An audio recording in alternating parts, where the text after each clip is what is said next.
Teenage Engineering have described the EP-1320 as the world's very first medieval electronic instrument, and my understanding is that it is a unique and evolved implementation of their successful KO2 sampler composer.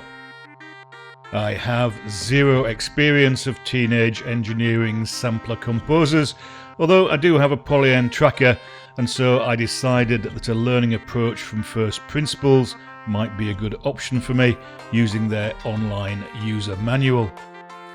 As such, I ignored the quick start guide and went straight to the TE website user manual. However, in the interests of providing some background ambience, I hit Demos and recorded the 9 demo samples.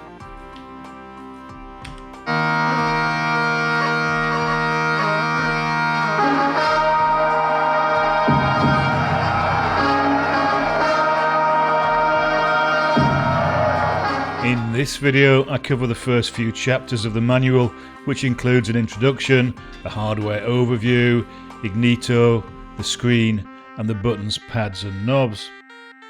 In the box, you get the EP-1320 unit, a quick start guide, and 4 knobs which you need to attach before you go anywhere. The introduction describes the unit's 128 megabytes of storage, including 96 megabytes of hardwired medieval sounds, the ability to sample sounds using sync and MIDI connections, the fact it's powered by 4 AAA batteries and has 9 demo songs included.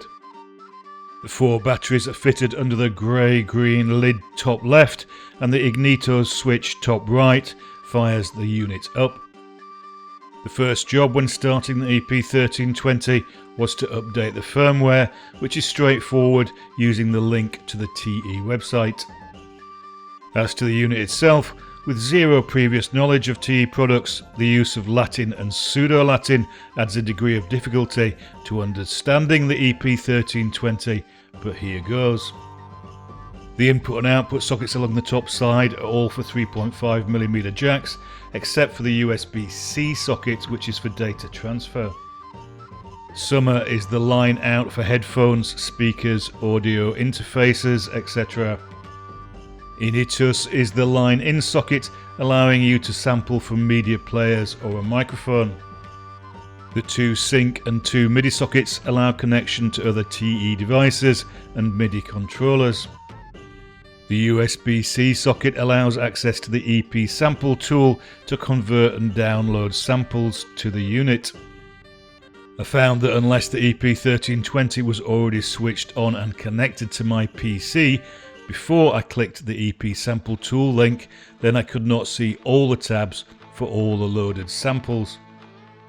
I just saw the samples in the first Perks tab if the unit was turned on after I opened the sample interface. On the top right there is an inbuilt speaker and a microphone, and below is the screen, which stretches across the width of the unit. The screen hosts 60 icons which are illuminated when different functions are accessed, with an alphanumeric display in the middle. While some of the icons are intuitive, others will require my old brain to work hard to translate and understand their mystical meanings. The same applies to the glyphs which appear on the alphanumeric display, which can show the bar, beat and step settings when you create a tune, amongst other things. What follows is what I hope is a decent translation of the functions of all the buttons, pads, knobs and sliders. However, I will explore using the various functions and how they affect a workflow in a later video. Starting top left, Magnitudo is the volume knob. Plaves allows you to use the pads to play loaded samples or the 12 chromatic notes of a selected single sample. Fader is a sliding volume fader. However, if you hold down the fader button, you can apparently select other functionalities from the options named above each of the 12 pads. The 12 pads also function as a number pad and importantly can be populated with sounds, either as samples or notes. There are 4 buttons for groups A, B, C and D, which can each contain 99 patterns and 12 sounds. Switching between groups allows the pads to access different collections of samples. Altero is the shift key allowing secondary functions to be accessed on some of the buttons like sound or edit on the Sonus Edito button. The Manus Commito button is for the main and commit options, and the Tempus Necto button allows you to select the tempo and loop functions. There are two more knobs on the top right which allow finer control of various parameters. Pulsus allows control of a song's BPM, and Metrum allows the metronome function to be adjusted.